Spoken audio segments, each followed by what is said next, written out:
My name is Chris Malloy. I've been part of Hybrid, the Nevada chapter, for just under a year.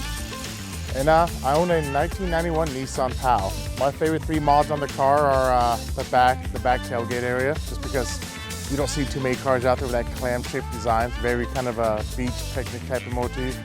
I also like the rag top. It's kind of reminiscent of like VW bugs, just because it was a full restore job. We had Ian Throdle here in Vegas do it. They did an awesome job on it, and it's one of the biggest things I get the most compliments on. And basically the overall front end, just because I got the pinch wrapping done to it, I got the fog lights onto it, I even get the license plate, which is PK10, that's the chassis number of the car. A little bit of history on the Nissan Paos. They're Pike cars. There was four models made, Escargot, the Figaro, and the BE1. The Pao was one of the, I think they made the fewest of those. They only made 56,000 of them, but there was over 250,000 orders.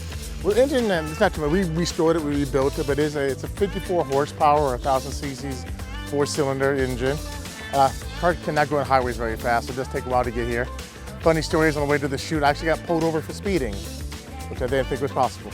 If you can see, the wood's a very prominent theme of this car because I'm thinking woody type of thing.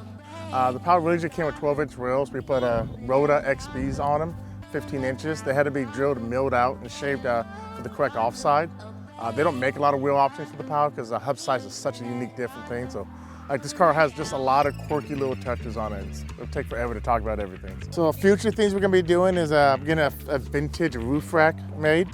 We're also getting a carbon fiber surfboard going to be mounted to it. So, hopefully all that's ready by Spellcom. So, watch out.